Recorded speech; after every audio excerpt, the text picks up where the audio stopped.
Hello everyone, welcome back to my channel. আশা করি সবাই ভালো আছো। আজকের এই ভিডিওতে আমি অন কিলিং এ ট্রি চ্যাপ্টারের কিছু টেক্সচুয়াল গ্রামার নিয়ে আলোচনা করব। যে গ্রামারগুলো আজকে আমি আলোচনা করব সেগুলো প্রত্যেকটাই খুব ইম্পর্ট্যান্ট এবং বেশিরভাগই কমন আসে এক্সামে। সো খুব অ্যাটেন্টিভলি ভিডিওটা দেখো তোমরা। প্রথমেই দেখে নিচ্ছি change the narration. Question number 1-এ আছে J.F. Patel says it takes much time to kill a tree. Answer: J.F. Patel says that it takes much time to kill a tree. এখানে কোনো টেন্সের পরিবর্তন হলো না, কারণ যেহেতু J.F. Patel says অর্থাৎ রিপোর্টিং ভার্ব যেহেতু প্রেজেন্ট টেন্সে আছে এবং তার ফলে রিপোর্টেড স্পিচটার যখন আমরা আনসারে লিখছি সেটা টেন্সের কোনো পরিবর্তন হচ্ছে না, তাই আমরা যেটা আছে সেটাই জাস্ট বসিয়ে দেবো আর ইনভার্টেড কমাটা তুলে দিয়ে তার বদলে দ্যাট বসাবো। কোয়েশ্চেন নাম্বার 2-তে আছে the poet said not a simple jab of the knife will do it. এক্ষেত্রে যেহেতু সেড আছে আমরা সেড বসালাম, দ্য পোয়েট সেড, এরপরে ইনভার্টেড কমা তুলে দ্যাট বসালাম, এরপরে আমরা not a simple jab of the knife এতটা পর্যন্ত লিখলাম। উইলটা কিন্তু উড হয়ে যাবে, যেহেতু বায়ের এটা অর্থাৎ রিপোর্টিং ভার্ব আছে পাস্ট টেন্সে, সেড আছে, তাই আমরা ভেতরে রিপোর্টেড স্পিচের যে উইলটা আছে ওটা আনসারে উড হয়ে যাবে, পাস্টে হয়ে যাবে, তা would kill it. Question number 3, Patel observes it has grown slowly consuming the earth. এক্ষেত্রেও অবজার্ভস অর্থাৎ রিপোর্টিং ভার্বটা এখানে প্রেজেন্ট টেন্সে আছে, তাই রিপোর্টেড স্পিচ তার টেন্সের কোনো পরিবর্তন হবে না ইনডিরেক্ট স্পিচে করার সময়, তাই আমরা আনসারে লিখব Patel observes that it has grown slowly consuming the আর্থ। কিন্তু যদি অবজার্ভস না হয় অবজার্ভড হতো, পাস্ট টেন্সে হতো, তাহলে ভেতরের হ্যাজটা কিন্তু হ্যাড হয়ে যেত, তাহলে হতো it had grown slowly consuming the earth. Question number 4. The poet says, leaves are sprouting out of its leprous hide. এই সেন্টেন্সটাতেও রিপোর্টিং ভার্ব কিন্তু প্রেজেন্ট টেন্সে আছে, কিন্তু সেজ আছে, তাই আমরা রিপোর্টেড স্পিচের টেন্সের কোনো পরিবর্তন করব না ইনডিরেক্ট স্পিচে লেখার সময়, তাই আনসারে হয়ে যাবে the poet says that leaves are sprouting out of its leprous hide. Question number 5. The bleeding bark will heal, said the poet. এটা যেহেতু রিপোর্টেড স্পিচটা আগে আছে, রিপোর্টিং ভার্বের পার্টটা পরে আছে, আমরা আনসারে কিন্তু ঠিকভাবে লিখব সাজিয়ে নিয়ে। প্রথমেই হয়ে যাবে দ্য পোয়েট সেড, এবার যেহেতু পাস্ট টেন্সে আছে রিপোর্টিং ভার্বটা, তার ফলে ভেতরের রিপোর্টেড স্পিচটাও কিন্তু পাস্টে করে ফেলতে হবে, তাহলে ওয়েলটা উড হয়ে যাবে, তাহলে সেন্টেন্সটা দাঁড়াবে the poet said that the bleeding bark would heal. Next হচ্ছে change the voice. Question number 1-এ আছে it takes much time to kill a tree. এক্ষেত্রে ইটটা হলো সাবজেক্ট, টেক্সটা ভার্ব, আর মাচ টাইমটা হলো অবজেক্ট, আর টু কিল আ ট্রি এটা আদার্স পার্ট। তো আমরা প্রথমে অবজেক্টটা লিখবো মাচ টাইম, এরপরে যেহেতু প্রেজেন্ট টেন্সে আছে সিম্পল প্রেজেন্টে তাই ইজ লিখলাম, এরপরে মেন ভার্বে থার্ড ফর্ম লিখলাম টেকেন, তারপরে others part to kill a tree, লাস্টে বাই দিয়ে সাবজেক্টটা অবজেক্ট হয়ে যাবে, তাহলে much time is taken to kill a tree by it. Question number 2-তে আছে it has absorbed years of sunlight air and water. আনসারে হয়ে যাবে যেহেতু ইটটা এখানে subject, has absorbed a verb, আর years of sunlight air and ওয়াটারটা হয়ে গেল অবজেক্ট, তাই আনসারে ইয়ার্স থেকে ওয়াটার পর্যন্ত অবজেক্টটা আগে লিখবো আমরা, এরপরে আমরা হ্যাভ বিন লিখব, যেহেতু এটা প্রেজেন্ট পারফেক্ট টেন্সে আছে এটা হ্যাভ বিন হয়ে যাবে, এরপরে অ্যাবজর্বড বসলো থার্ড ফর্ম ভার্বের, এরপরে বাই, আর তারপরে ইটটা লাস্টে এসে বসবে, তাহলে দাঁড়ালো years of sunlight air and water have been absorbed by it. Question number 3, hack and chop it.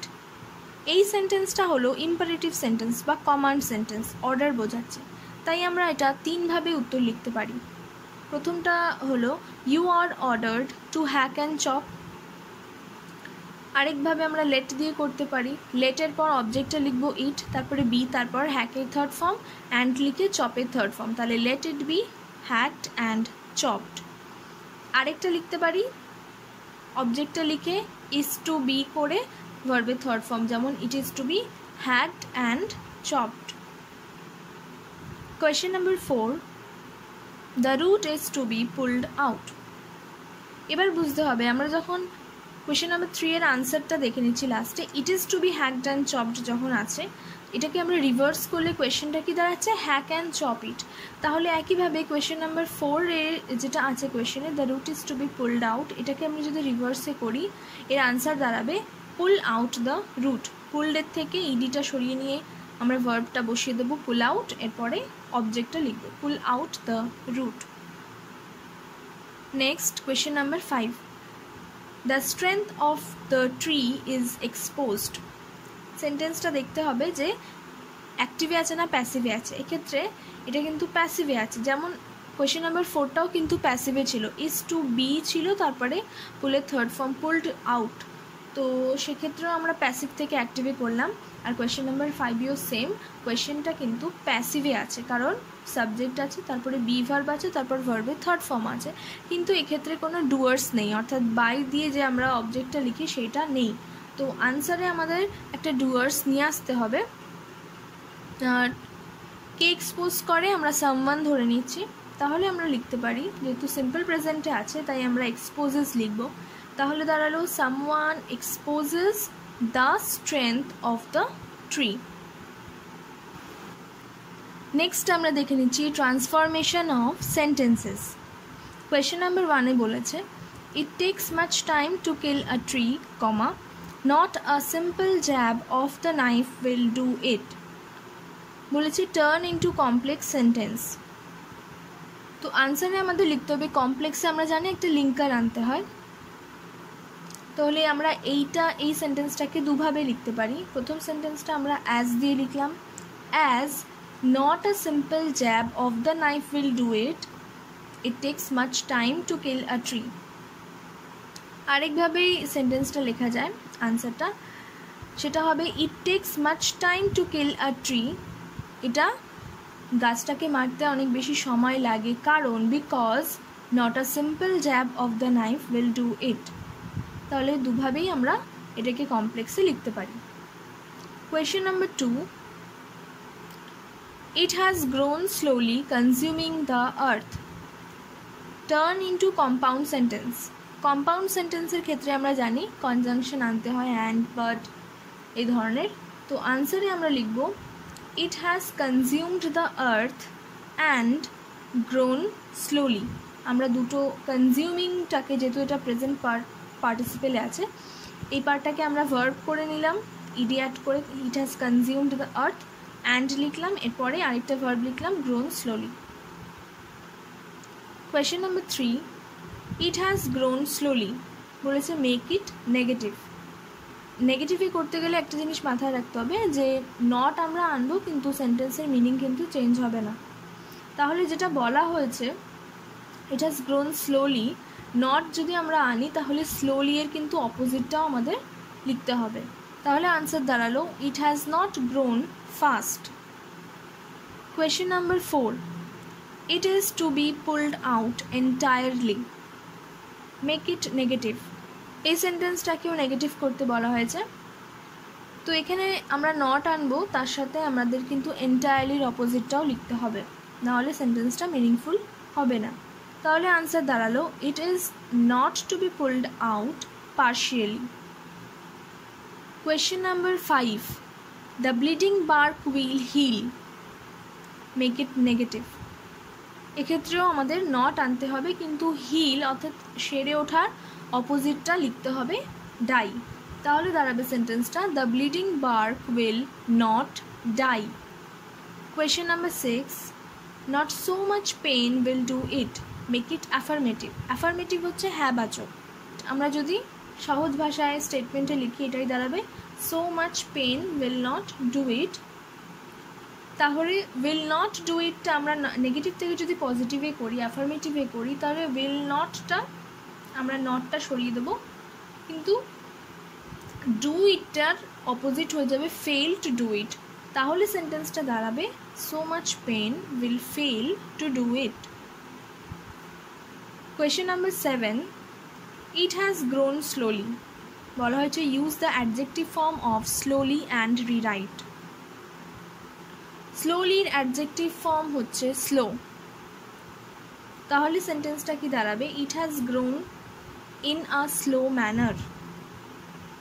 Question number 8, it has grown slowly, একই সেন্টেন্স কিন্তু কোয়েশ্চেনটা আলাদা। এখানে বলা হয়েছে use the noun form of grown and rewrite, তাহলে grown মানে কি গ্রো, আর গ্রো এর নাউন ফর্ম হলো গ্রোথ। তাহলে আমরা আনসারে লিখব, এমনভাবে লিখতে হবে যাতে সেন্টেন্সটা মিনিংফুল হয়। তাহলে ইট হ্যাজ আ স্লো গ্রোথ, এক্ষেত্রেও কিন্তু স্লোলিটা স্লো হয়ে যাচ্ছে, অ্যাডজেক্টিভ হয়ে বসছে, আর গ্রোনটা গ্রোথ হয়ে যাচ্ছে, তাহলে দাঁড়ালো it has a slow growth. Question number 9-এ বলা হয়েছে from close to the ground will rise curled green twigs, use the noun form of curled. তাহলে এখানে কার্লডটা অ্যাডজেক্টিভ হয়ে বসেছে সেন্টেন্সে, আমাদের এটা নাউন ফর্ম ইউজ করে লিখতে হবে। তাহলে আনসারে দাঁড়াবে from close to the ground will rise green twigs with curls. এভাবে লিখলে আমরা কার্লের নাউন ফর্ম কার্লসটা লিখতে পারবো। Question number 10, from close to the ground will rise curled green twigs. এক্ষেত্রে সেন্টেন্সটা একই আছে, কিন্তু কোয়েশ্চেনে বলেছে টার্ন ইনটু কমপ্লেক্স সেন্টেন্স, অর্থাৎ আমাদের লিঙ্কার আনতে হবে একটা। তো আনসারে আমরা লিখব from close to the ground will rise টুইগস। এবার আমরা যে অ্যাডজেক্টিভগুলো ছিল ওগুলোকে আমরা আলাদা করে দেবো আর তার মাঝে লিঙ্কার নিয়ে আসবো, অর্থাৎ which are curled and green. From close to the ground will rise twigs which are curled and green. Curled and গ্রিনটা সেন্টেন্সে অ্যাডজেক্টিভ হয়ে বসেছিল, কার্লড গ্রিন টুইগস ওটাকে আমরা আলাদা করে দিলাম লিঙ্কার এনে কি twigs which are curled and green. Question number 11, it takes much time to kill a tree, make it interrogative. Interrogative করার সময় একটা জিনিস খেয়াল রাখতে হবে যে সেন্টেন্সটা যদি পজিটিভে হয় অর্থাৎ অ্যাফার্মেটিভ হয়, কোনো না বাচক না থাকে সেন্টেন্সে, নট না থাকে, আনসারে লেখার সময় আমাদের একটা নট আনতে হবে, আনসারে কিন্তু সেন্টেন্সটা নেগেটিভ হয়ে যাবে। তাহলে আমরা সেন্টেন্সটা এইভাবে ফর্ম করতে পারবো না does it take much time to kill a tree, যেহেতু সেন্টেন্সটা পজিটিভে আছে আমাদের নট নিয়ে আসতে হবে আনসারে। এটা হয়ে যাবে doesn't it take much time to kill a tree, এরপর একটা কোয়েশ্চেন মার্ক আমরা ইউজ করব। তাহলে it takes much time to kill a tree, এখান থেকে যেহেতু সিম্পল প্রেজেন্ট আমরা একটা হেল্পিং ভার্ব রাখলাম ডাজ, এবং সেন্টেন্সটা নেগেটিভ করতে হবে বলে আমরা নট বসালাম ডাজ নট, এরপরে সাবজেক্ট লিখলাম ইট, এরপরে মেইন ভার্ব লিখলাম টেক, তারপরে আমরা আদার্স পার্টটা লিখলাম কি does not it take much time to kill a tree. Question number 12, not a simple jab of the knife will do it, make it interrogative. এই সেন্টেন্সটাকেও বলছে ইন্টারোগেটিভে করতে, কিন্তু এই সেন্টেন্সটা অলরেডি নেগেটিভে আছে, তাহলে সেন্টেন্স যদি নেগেটিভে থাকে আমাদের কোয়েশ্চেনটা বানানোর সময় কিন্তু সেটাকে নটটা সরিয়ে দিতে হবে, সেটা পজিটিভে হয়ে যাবে। অর্থাৎ আমরা যদি এই সেন্টেন্সটাকে এভাবে দেখি আ simple jab of the knife will not do it, তাহলে কোয়েশ্চেন ফর্ম করার সময় আমরা লিখব উইলটা আগে চলে আসবে, এরপরে লিখব will a simple jab of the knife do it question mark. এরপর আমরা দেখে নিচ্ছি splitting of sentences. Question number 1, it has grown slowly consuming the আর্থ। এই সেন্টেন্সটা সিম্পল সেন্টেন্সে আছে, এখানে সাবজেক্ট হলো একটাই ইট, এরপরে গ্রোনটা হচ্ছে ভার্ব, আর কনজিউমিং দ্য আর্থ, কনজিউমিংটা হচ্ছে প্রেজেন্ট পার্টিসিপেলে আছে। কিন্তু আমরা যখন আনসার লিখবো আমরা এটা দুটো সেন্টেন্সে ফর্ম করতে হবে যেহেতু স্প্লিটিং, তাহলে আমরা কনজিউমডটাকে প্রথম সেন্টেন্সে লিখছি আর গ্রোন স্লোলি আরেকটা ভার্বকে আমরা সেকেন্ড সেন্টেন্সে নিয়ে নেব। আমাদের সেন্টেন্সটা পড়ে বুঝতে হবে আগে যে কোন ঘটনাটা আগে ঘটছে আর কোনটা পরে।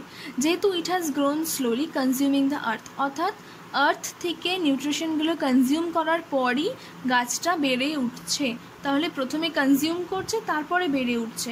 তার জন্য আমরা আনসারে কনজিউমের পার্টটাকে আগে রাখবো, গ্রোনের পার্টটাকে পরে রাখবো। তাহলে আনসার দাঁড়াবে it has consumed the earth full stop, it has grown slowly. Question number 2.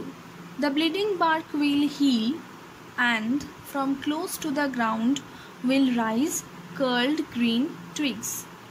এই সেন্টেন্সটা কম্পাউন্ড সেন্টেন্সে আছে, যেহেতু এখানে অ্যান্ড আছে লিঙ্কার হিসাবে। এটাকে আমরা খুব সহজেই স্প্লিট করতে পারবো, কারণ অ্যান্ড দিয়ে যেহেতু লিঙ্কারটা এখানে জয়েন করা আছে দুটো সেন্টেন্সকে, আমরা জাস্ট অ্যান্ডটাকে সরিয়ে দেবো, তাহলে হয়ে যাবে the bleeding bark will heal. আরেকটা জিনিস মাথায় রাখতে হবে, from close to the ground এই পার্টটা আমরা, এটা যেহেতু পোয়েটিক ফর্মে আছে, আমরা এটাকে নর্মাল স্টেটমেন্টে লিখবো। তাহলে প্রথমে সাবজেক্ট বসাবো কার্লড গ্রিন টুইগস, এরপরে ভার্ব উইল রাইজ, তারপরে from close to the ground. Question number 3. The root of the tree is to be pulled entirely out of the anchoring earth. আনসারে আমরা লিখব প্রথম পার্টে the root of the tree is to be pulled out entirely, এইটুকুনি পার্টটাকে লিখে নেব। এরপরে আবার আমরা লিখব it is to be pulled entirely out of the anchoring earth, অর্থাৎ অ্যাঙ্কারিং আর্থের পার্টটা আমরা পরের সেন্টেন্সে মেনশন করব। Question number 4. It is to be roped, tied and pulled out. এই সেন্টেন্সে তিনটে ভার্ব আছে এবং আমরা স্প্লিট করার সময় তিনটে আলাদা আলাদা সেন্টেন্স ফর্ম করতে পারি, যেমন it is to be roped, it is to be tied, it is to be pulled out. Question number 5. The source, white and weight, sensitive, hidden for years inside the earth. আনসারে আমরা লিখব the source is white and wet, এটা একটা sentence হয়ে গেল। এরপর sensitive বলা হয়েছে, সেটা নিয়ে আমরা আরেকটা সেন্টেন্স ফর্ম করতে পারি, ইট ইজ সেন্সিটিভ। আর আরেকটা সেন্টেন্স ফর্ম হবে it has been hidden for years inside the earth. এখানে আমরা ইট ইজ হিডেন না লিখে ইট হ্যাজ বিন হিডেন লিখলাম, কারণ এখানে অনেক বছরে, গত কয়েক বছরের কথা বলা হয়েছে। তার জন্য আমরা, যেহেতু অনেকটা সময় ধরে এই ডিউরেশনটা চলছে, তার জন্য আমরা এখানে হ্যাজ বিনটা লিখলাম। নেক্সট আমরা দেখব joining of sentences. Question number 1. It has grown slowly, full stop. It has absorbed years of sunlight, air and water, full stop. Join into simple sentence. আমরা যখন ট্রান্সফরমেশন অফ সেন্টেন্সেস করছিলাম, সেক্ষেত্রে কোয়েশ্চেনে ছিল turn into simple, turn into complex, এভাবে। সেটা কিন্তু একটা গোটা সেন্টেন্সকেই আমরা, একটা সিঙ্গল সেন্টেন্সকে আমরা চেঞ্জ করছিলাম, কখনো সিম্পলে, কখনো সিম্পল থেকে কম্পাউন্ডে, কখনো কম্পাউন্ড থেকে কমপ্লেক্সে। কিন্তু এক্ষেত্রে দুটো আলাদা আলাদা সেন্টেন্স দেওয়া হয়েছে এবং সেটাকে জয়েন করার কথা বলা হয়েছে, তাই এটা কিন্তু ট্রান্সফরমেশনের থেকে আলাদা। সিম্পল সেন্টেন্সের রুলস হলো একটা মাত্র সাবজেক্ট থাকবে, একটা মাত্র মেন ভার্ব থাকবে। তাহলে আমরা আনসারে লিখব ইট হ্যাজ গ্রোন স্লোলি, ইটটা একটা সাবজেক্ট রইল, হ্যাজ গ্রোন মেন ভার্ব রইল, it has grown slowly by, এরপর অ্যাবজর্বডটা অ্যাবজর্বিং করে দেব, প্রেজেন্ট পার্টিসিপেল করে দেব, তাহলে সিম্পল সেন্টেন্সের রুলসটা ফলো করা হবে। তাহলে দাঁড়ালো it has grown slowly by absorbing years of sunlight, air and water.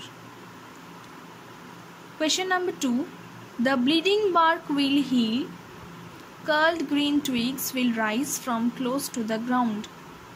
এখানে দুটো সেন্টেন্স দিয়ে বলা হয়েছে জয়েন ইনটু কম্পাউন্ড সেন্টেন্স। তাহলে প্রথমে আমরা লিখব the bleeding bark will heal and, এরপরে আমরা সেকেন্ড সেন্টেন্সটা অ্যাড করে দেব curled green twigs will rise from close to the ground.